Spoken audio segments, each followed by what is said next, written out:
What's your name? Christine Patterman. Christine, where are you from? De Pere. And how long have you been spearing? This is my second year.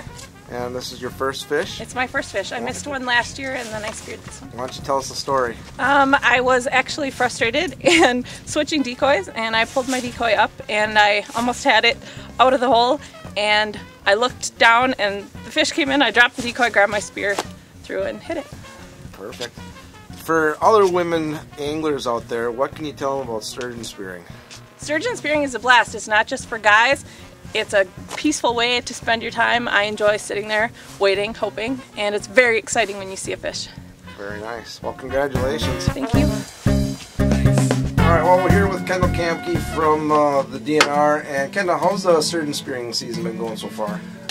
To sum it up in a word, slow. We've got here, it's the 21st of February. That was just our 30th fish for the season, and our first one today, and maybe our only one today. You know, what, I know it's been all over the news, but really what's the biggest thing that's slowing the season up this year? I think you've got a couple of things. Ice conditions at the start of the season were enough to probably scare enough people, and probably rightly so, especially anyone that's not familiar with the system, that hasn't been out on the ice around here and know the kind of conditions that you can get. It's different than smaller lakes up in northern Wisconsin or other places, so that was probably a good thing. Hopefully avoided some tragedies. And the other thing is the water clarity is a little bit, leaves a little bit to be desired. It's not horrible, it's been a lot worse, but it's been a lot better too. Pretty much steady, I would say 8 to 10 feet is what I've been hearing, almost everywhere. So if you're in 12 feet of water, the fish basically has a 4-foot cloak of invisibility if it's working on bottom. So a lot of guys, the shacks are in kind of close to where they can see. They just make out their decoy at the bottom. Well, that leaves a whole lot of rest of the lake that's not getting fished. So. And why so many fish on the upper lakes this year? You know, real quick. Well, I think it's basically the fact that you had a lot of people up on the upriver lakes with the lottery system, and you can see bottom almost on essentially all of the lakes.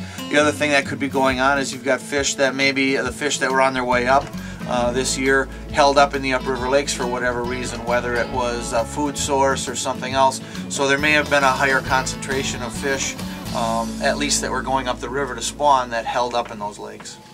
All right, you know, off the subject here, off the sturgeon spearing, walleyes in this system.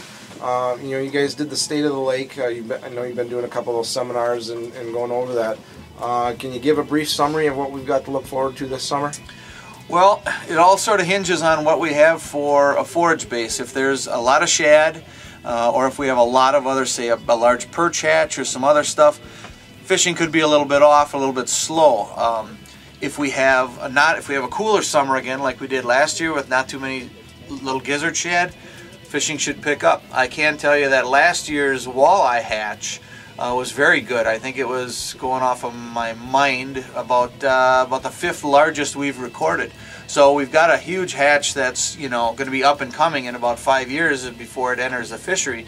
But the rest of the fishing right now, we've got a nice rounded size structure. We've still got big fish from some of those large year classes years ago, a decade or more ago.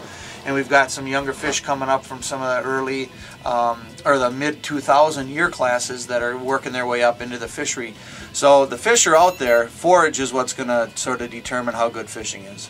All right, and you know, from what I'm hearing, it sounds like the panfish population is really growing.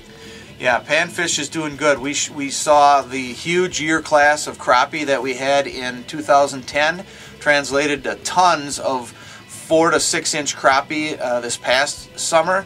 So if we're a little patient with those, I think we're going to have one heck of a crappie fishery out here in another, maybe not this summer, but the following summer we could have a really just lots of nicer size 12, 14 inch crappie.